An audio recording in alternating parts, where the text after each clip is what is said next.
Students, welcome you all in maths class. Maths की class में आपका स्वागत है। तो इसके पहले की क्लास में हम लोगों ने टाइप्स ऑफ फंक्शंस पर रिलेटेड एनसीईआरटी की एक्सरसाइज 1.2 के क्वेश्चन नंबर 6 तक सॉल्व कर लिया था। अब आगे बढ़ते हैं। तो question number 7, first part, f from r to r defined by fx equals to 3 minus 4x।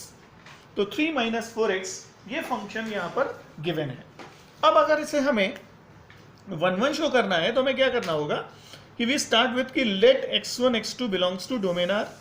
कि मान लेते हैं कि दो एलिमेंट हैं x1 और x2 जो डोमेन r के हैं। इस तरह से हैं वो, such that f of x1 equals to f of x2। This implies, अब f of x1 की वैल्यू हमें कहां से मिलेगी? फंक्शन की डेफिनेशन से मिलेगी। fx equals to 3 minus 4x दे रखा है यहाँ पे। x की जो भी वैल्यू पुट करते हैं वही यहाँ पर पुट करना पड़ेगा। तो यहाँ पर हमने x के प्लेस पर x1 पुट किया है, तो यहाँ भी x के प्लेस पर x1 पुट करना पड़ेगा। So f of x1 equals to हो गया 3 minus 4x1 equals to f of x2 3 minus 4x2, x के प्लेस पर x2 पुट कर दिया। 3 से 3 कैंसिल आउट हो गया। We get minus 4x1 equals to minus 4x2, minus 4 भी कैंसिल आउट हो जाता है। So we get x1 equals to x2, यानी f of x1 equals to f of x2, यानी इमेजेस सेम लेके चले और हमने शो कर दिया कि वो दोनों एलिमेंट भी सेम है, इसलिए ये फंक्शन क्या होगा? 1 1, यानी एक ही होगा। आगे बढ़ते हैं, फंक्शन के ऑन टू पर बढ़ते हैं। ऑन टू यानी अचानक put fx equals to y। हमें यहाँ पर हम रेंज फाइंड करने जा रहे हैं और रेंज के लिए हमें तरीका पता है, fx को हटाना पड़ेगा y से। तो fx इक्वल्स टू y। अब आगे बढ़ने के लिए fx की वैल्यू यहाँ से 3 माइनस 4x यहाँ पर fx के प्लेस पर रख देते हैं। तो देखिए हमें क्या मिलेगा कि 3 minus 4x equals to y equals to implies minus 4x equals to y minus 3। अब हमें करना है x को फ्री करना है, x को y के फंक्शन के फॉर्म में लिखना होता है।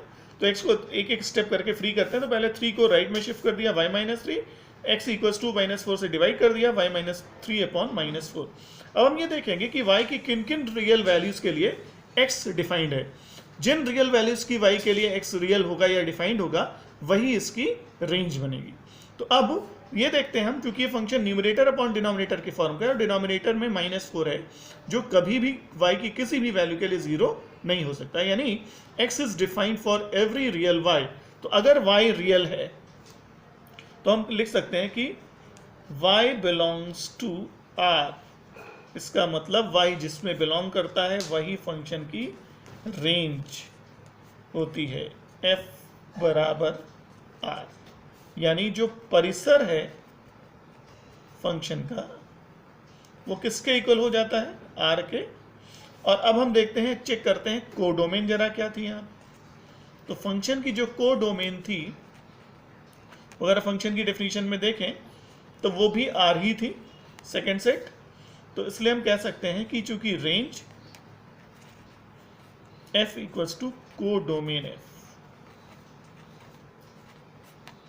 और कोडोमेन को हम लोग सहप्रांत कहते हैं यहाँ पे हिंदी में।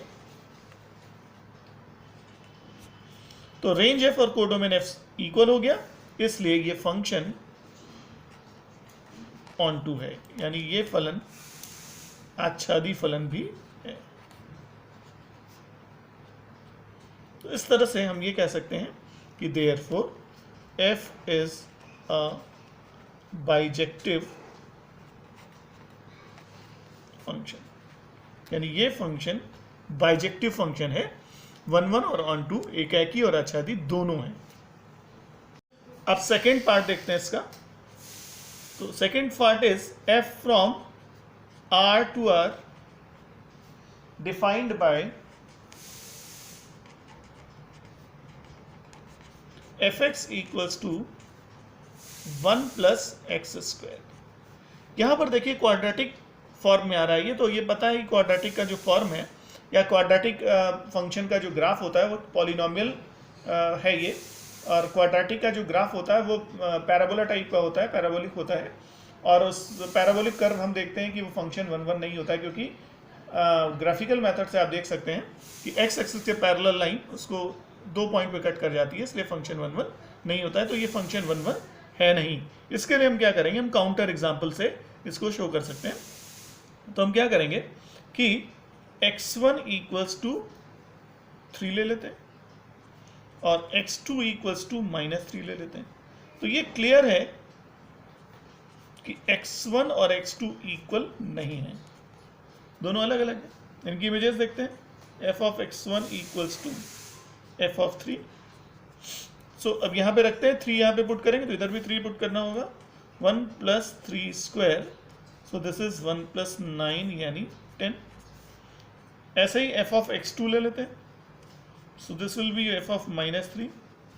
1 प्लस, अब x के प्लेस पर क्या रखना पड़ेगा, -3 रखना पड़ेगा। यहाँ पे जो भी x रखेंगे वही x यहाँ पे रखना पड़ता है, तो -3 रख दिया। तो -3 का स्क्वायर क्या होता है, प्लस होता है, पॉजिटिव हो जाता है। 1 प्लस 9, सो ये भी कितना आ गया, 10 आ गया। अब देख सकते हैं ये भी 10 है, ये भी 10 है, यानी f of x1 equals to f of x2। क्या दिखा है, एलिमेंट्स अनइक्वल थे लेकिन उनकी इमेजेस सेम आ रही हैं, यानी कुछ ऐसी बात हो रही कि दो एलिमेंट्स की एक ही इमेज मिलने जा रही है, इस तरह की चीज। इसका मतलब ये x1 था, ये x2 था, और इसकी इमेजेस यहाँ पर सेम आ रही है, तो इसलिए ये फंक्शन 1 1 नहीं है। देयरफॉर f इज नॉट 1 1, यानी एक है कि नहीं है।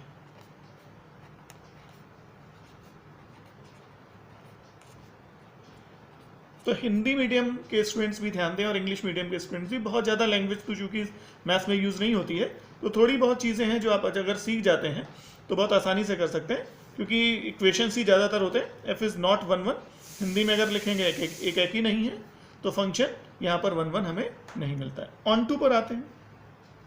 अब ऑन टू के लिए अगर चेक करें, ये तो था 1 1, फंक्शन 1 1 नहीं निकला। ऑन टू को चेक करने के लिए रेंज की बात करते हैं, तो fx इक्वल्स टू y रखना पड़ेगा।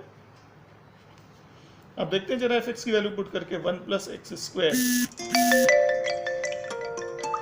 Equals to y। सो यहां से क्या मिलेगा, x square equals to y minus 1। So this implies x equals to plus minus under root y minus 1। अब ये देखिए फंक्शन चूंकि अंडर रूट के अंदर चला जाता है, अंडर रूट के अंदर अगर फंक्शन है तो ये तभी डिफाइंड हो सकता है जब रूट के अंदर जो भी चीज़ें हैं वो सब पॉजिटिव आए। यानी हम ये कह सकते हैं कि x इज रियल, यानी x रियल होगा या परिभाषित होगा या वास्तविक होगा कब, जब y माइनस 1 क्या हो जाए, पॉजिटिव हो। यानी रूट के अंदर जो भी चीज़ें हैं वो पॉजिटिव होनी चाहिए, ग्रेटर देन इक्वल्स टू 0 होनी चाहिए। तो हम ये कह सकते हैं कि x रियल तभी होगा जब y minus 1 greater than equals to 0, यानी पॉजिटिव आता है। तो this implies y is greater than equals to 1। So this implies y belongs to closed interval 1 to infinity.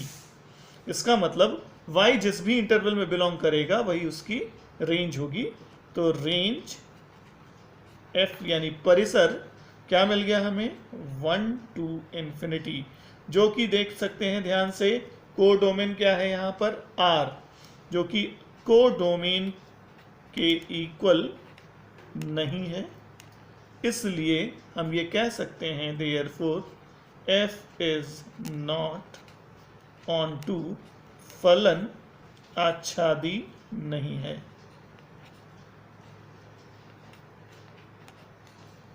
तो इस तरह से हमने ये शो कर दिया कि ये फंक्शन ना तो 1 1 है और ना ही ये फंक्शन ऑन टू है, ना ये फंक्शन एकाकी है और ना ही आच्छादी है। आगे बढ़ते हैं। Question number 8, f from a cross b to b cross a defined by f of ab equals to ba। यहाँ पर ध्यान देने वाली बात यह है कि जो दो सेट पहले दे रखे थे सिंगल सेट में फंक्शंस अभी तक हम लोगों ने पढ़े थे, अब Cartesian product of two sets domain के फॉर्म में है और कोडोमेन यानी सह प्रांत b क्रॉस a है, तो रिवर्सल ऑर्डर है ये। और एलिमेंट्स भी यहाँ पर अब ऑर्डर्ड पेयर्स होंगे, सिंगल एलिमेंट्स यहाँ पर नहीं है। तो f of ab equals to ba, यहाँ पर देखिए ध्यान से, तो ऑर्डर रिवर्स हो जा रहा है। आगे बढ़ते हैं। अब 1 1 फंक्शन शो करने के लिए लेट दो एलिमेंट्स हमें यहाँ से डोमेन से लेने हैं, तो हमने ले लिया a1 b1 and a2 b2 belongs to a cross b, such that इनकी इमेजेस यानी f of a1 b1 equals to f of A2 B2 ये इक्वल है, इक्वल ले लिया। आगे बढ़ते हैं, एफ ऑफ A1 B1 की जो वैल्यू होगी वो यहाँ से देखिए AB BA हो जा रहा है, तो अगर यहाँ A1 B1 रखेंगे तो ये B1 A1 हो जाएगा, तो B1 A1 equals to f of A2 B2 B2 A2 हो जाएगा। अब दो ऑर्डर पेयर अगर इक्वल होते हैं तो फर्स्ट वाला फर्स्ट के इक्वल, सेकंड वाला सेकंड के इक्वल होता है, तो B1 equals to B2 and A1 equals to A2 हो गया। अब इसको पहले लिख लीजिए, इसको बाद में लिख दीजिए, कोई फर्क नहीं पड़ता है, लिख दिया हमने A1 equals to A2 and B1 equals to B2। अब A1 B1 equals to A2 B2, तो order pair A1 B1 equals to order pair A2 B2, इसलिए ये फंक्शन f इज 1 1 फंक्शन। तो फंक्शन हमें क्या मिल गया, 1 1 फंक्शन मिल जा रहा है। आगे बढ़ते हैं, ऑन टू चेक करते हैं। तो जो फंक्शन दिया गया था f from a cross b to b cross a such that f of ab equals to ba, तो अब हम यहाँ पर रेंज फाइंड करना थोड़ा मुश्किल है यहाँ पर, तो हम क्या करेंगे कि जो डेफिनेशन हमने ली थी यहाँ का कोई भी एलिमेंट लेके चलते हैं, कहाँ से, कोडोमेन से, और शो करेंगे कि उसके करस्पॉन्डिंग हमें यहाँ पर डोमेन में कोई ना कोई एलिमेंट ज़रूर मिल जाएगा, इस तरह से कि यहाँ के एलिमेंट की इमेज ये आएगी।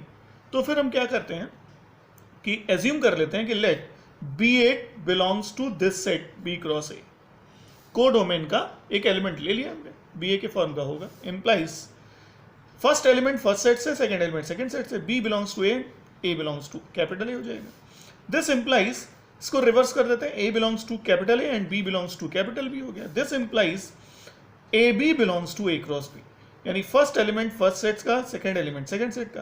तो हमें क्या मिला, BA B क्रॉस A का लिया तो AB मिल गया हमें A क्रॉस B में। तो हम इसको लिख सकते हैं कि for every BA belongs to B cross A there exist AB belongs to A cross B such that f of AB equals to BA. Therefore f is onto, अच्छा दी है function, therefore f is bijective function, क्योंकि ये function 1 1 और onto दोनों है, इसलिए ये function क्या होगा, bijective होगा। अब आगे बढ़ते हैं और क्वेश्चन नंबर 9 यहाँ पे ले लेते हैं। तो question 9 is f from n to n given by, यानी फंक्शन जो गिवन है वो किस तरह से यहाँ पर डिफाइन किया गया है, given by f of n equals to n plus 1 upon 2 if n is odd और n by 2 if n is even। अब हमें ये चेक करना है कि ये जो फंक्शन है, क्वेश्चन में लिखा है state whether the function F is bijective, यानी चेक करना है कि क्या ये फंक्शन बाइजेक्टिव है या नहीं है। तो देखिए बाइजेक्टिव की जहाँ तक बात हम करें तो बाइजेक्टिव तभी होगा जब 1 1 और ऑन टू दोनों होगा, अगर इसमें से कोई एक भी नहीं है तो फंक्शन बाइजेक्टिव नहीं होगा।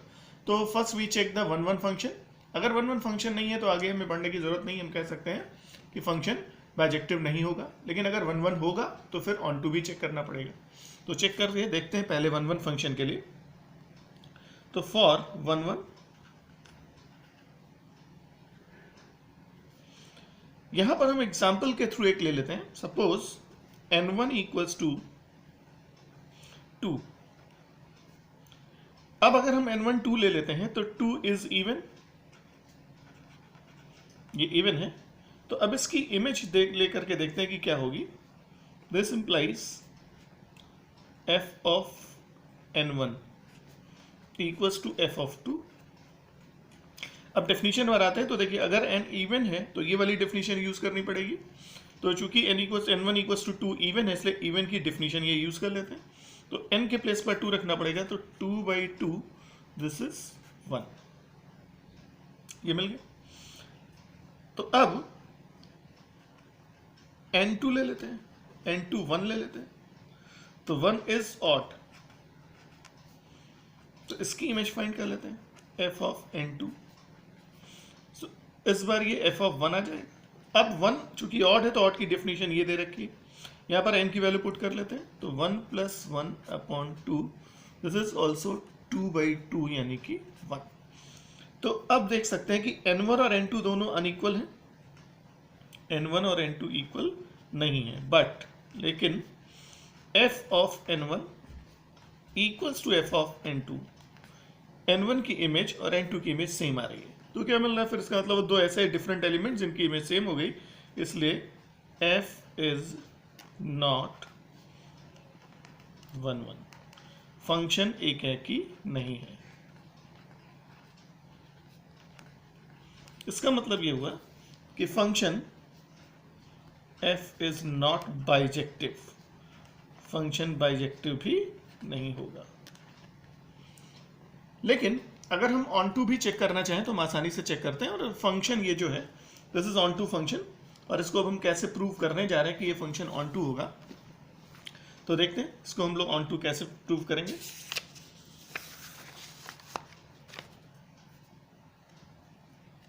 तो ऑन टू के लिए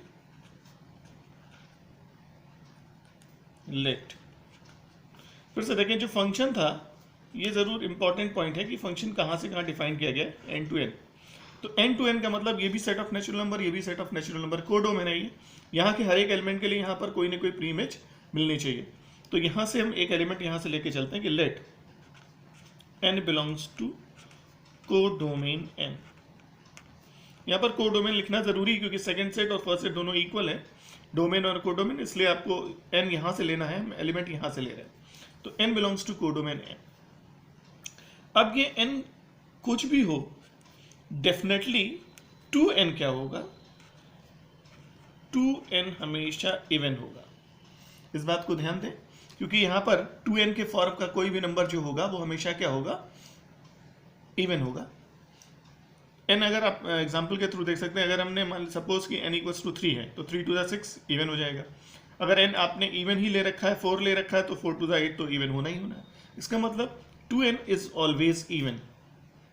अब ये जो 2n है, तो this 2n belongs to domain n। क्या ये डोमेन n में होगा? बिल्कुल होगा। यहां का कोई भी नंबर उसका डबल यहां जरूर एग्जिस्ट करेगा क्योंकि दोनों इनफाइनाइट सेट्स हैं और सारे नंबर्स यहां पर मिलेंगे। यहां पर अगर आपने 3 लिया तो 6 यहां मिल जाएगा, या आपने 8 लिया तो 16 मिल जाएगा, कुछ भी लेंगे उसका डबल यहां पर जरूर एग्जिस्ट करेगा। हम ऐसा क्यों ले रहे हैं? क्योंकि अब देखिए f ऑफ 2n, ये x के प्लेस पर हो गया, यहाँ पे 2n हो गया, तो f of 2n equals to, अब इसकी इमेज हमें चेक करनी है। तो अब 2n इवन है, तो इवन की डेफिनेशन क्या दे रखी थी, n बाई 2 हाफ, तो 2n अपॉन 2 हो जाएगा। n के प्लेस पर 2n पुट कर दीजिए, तो 2 से 2 कैंसिल आउट हो गया, n आ गया। और ये n आपने कहाँ से लिया था? कोडोमेन n से लिया था। तो क्या मिल रहा है, यहाँ का कोई भी एलिमेंट अगर हम लेते हैं n, तो उसका डबल 2n यहाँ जरूर एग्जिस्ट करेगा, सच दैट कि इसकी इमेज ये मिलेगी। तो इसका मतलब मैं क्या शो किया, for every n belongs to codomain n, there exist 2n belongs to domain n such that f of 2n equals to n, therefore f is onto। तो इस तरह से ये जो फंक्शन गिवन था ये 1 1 नहीं था, but this function is onto। तो ओवरऑल हमें रिजल्ट क्या बताना है कि ये फंक्शन बाइजेक्टिव नहीं होगा क्योंकि फंक्शन 1 1 नहीं है। अब क्वेश्चन नंबर 10 सॉल्व करते हैं। Question number 10, set A given है यहां पर r माइनस 3 और सेट बी गिवन है r माइनस 1। फिर एक फंक्शन यहां पर गिवन है f from a to b, defined by, किस तरह से फंक्शन डिफाइन किया गया है, f of x equals to x minus 2 upon x minus 3। अब हमें ये चेक करना है कि फंक्शन बाइजेक्टिव है या नहीं है। तो इसके लिए हम अब 1 1 पहले चेक कर लेते हैं, फंक्शन 1 1 या फॉर 1 1 लिख सकते हैं यहाँ पे। तो इसके लिए वही स्टार्ट करते हैं, let x1 x2 belongs to set A. क्योंकि फंक्शन ए से बी में है तो यहाँ से हमने दो एलिमेंट्स x1 x2 ले लिया। किस तरह से ले रखे हैं कि सच दैट इनकी जो इमेजेस हैं वो सेम होंगी। अब जरा वैल्यूज रखते हैं, f ऑफ x1 यहाँ से लिखिए, x के प्लेस पर x1 रखेंगे तो यहाँ भी x1 यहाँ भी x1 हो जाएगा, तो x1 minus 2 upon x1 minus 3। In the same way x2 के लिए यहाँ पर x2 हो जाएगा x2 minus 2 upon x2 minus 3। अब क्रॉस मल्टीप्लिकेशन कर देते हैं इसको, तो x1 x2 minus 2x2 minus 3x1 plus 6, इसको मल्टीप्लाई करें। अब इसको मल्टीप्लाई कर देते हैं, तो x1 x2 minus 3x2 minus 2x1 और plus 6, x1 x2 cancel out हो जाएगा, सेम साइन का है, प्लस 6 कैंसिल हो जाएगा। अब x2 को इस साइड में लेते हैं, x1 के सारे टर्म्स को, तो माइनस 3x1 इधर से प्लस 2x1 हो जाएगा। ये माइनस 2x1 था, इधर शिफ्ट कर दिया, प्लस हो गया। अब 2x2 को इधर ले जाते हैं, माइनस 3x2 प्लस 2x2। सो क्या रिजल्ट मिलेगा, minus x1 equals to minus x2, this implies x1 equals to x2। तो अब आ गया, देयरफॉर f इज 1 1, फंक्शन एक है की है। तो x1 x2 हमने ऐसे ले लिए कि f of x1 equals to f of x2, यानी इनकी इमेजेस सेम थी। फिर सॉल्व करने के बाद देखा कि x1 और x2 भी इक्वल आ रहा है, इसलिए फंक्शन क्या होगा, 1 1 होगा। अब ऑन टू चेक कर लेते हैं इस फंक्शन का। तो फंक्शन fx इक्वल्स टू, यहाँ पर fx equals to x minus 2 upon x minus 3 ये दे रखा था। तो अब हम क्या करेंगे, इसके लिए रेंज फाइंड करते हैं, और इसके लिए हमें क्या पुट करना पड़ता है कि put fx equals to y, fx को हटा के y रख देते हैं। तो दिस इम्प्लाइज fx के प्लेस पर रखेंगे x minus 2 upon x minus 3 equals to y। अब x को y का फंक्शन बनाना है, उसके लिए हम क्या करेंगे, क्रॉस मल्टीप्लाई कर देते हैं, this is xy minus 3y। अब x के सारे फंक्शंस, सारे टर्म्स को इधर ले आते हैं, सो ये जाएगा 2 माइनस 3y। सो x कॉमन कर लेते हैं, तो 1 minus y equals to 2 minus 3y। So this implies x equals to 2 minus 3y upon 1 minus y। तो हमने यहाँ पर x को y का फंक्शन बना दिया। अब देख सकते हैं यहाँ का जो डिनोमिनेटर आ रहा है 1 माइनस y, तो ये x तब अनडिफाइंड हो जाता है जब 1 माइनस y क्या हो जाता है, 0। तो अगर 1 माइनस y को हम 0 रखेंगे तो हमें y 1 मिल जाता है। इसका मतलब अगर यहाँ पर y 1 रख दिया जाए तो x अनडिफाइंड हो जाएगा। इसका मतलब y इक्वल्स टू 1 को छोड़ करके बाकी सारे y के लिए, सारी रियल y के लिए x हमेशा डिफाइंड टर्म होगा, यानी रियल होगा। तो हम ये लिख सकते हैं कि this implies y belongs to, real number में से क्या हटा लें, 1 हटा लें, क्योंकि y 1 पर डिफाइंड नहीं है, y इक्वल्स टू 1 पर x डिफाइंड नहीं आ रहा है, तो y 1 नहीं हो सकता। बाकी कोई भी रियल नंबर यहाँ रख के देखेंगे हमेशा x रियल आता है। तो y जिसको बिलोंग करता है वही रेंज होती है। तो जो फंक्शन की रेंज है वो हमें मिल जाएगी r माइनस सिंगलटन 1। और देखिए फंक्शन, अगर आप देखें फंक्शन जो गिवन था उसमें set a r minus singleton 3 दिया था, और b जो दिया था वो यही सेट है b भी r माइनस सिंगलटन 1 दिया था, और यही क्या था, कोडोमेन f। तो क्या मिल गया, range f equals to codomain f, therefore f is onto function. अब अगर f ऑन टू है और 1 1 भी है तो f इज बाइजेक्टिव फंक्शन। तो f हमें क्या मिल गया, बाइजेक्टिव फंक्शन मिल गया। तो इस तरह से सारे सब्जेक्टिव क्वेश्चंस यहाँ तक कंप्लीट हो जाते हैं। इसके बाद ऑब्जेक्टिव गिवन है, और फंक्शन 11, क्वेश्चन नंबर 11 जो दिया है इसको आप देख सकते हैं। क्वेश्चन नंबर 11, इसमें f from r to r दिया हुआ है, और फंक्शन डिफाइन किया गया fx equals to x raise to power 4।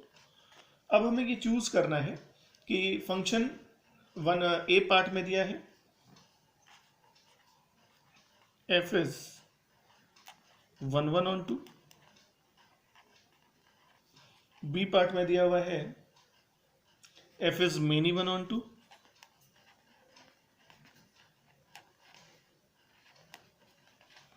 और c पार्ट में दिया हुआ है f is 1 1 but not on 2, और d पार्ट गिवन है f इज नीदर 1 1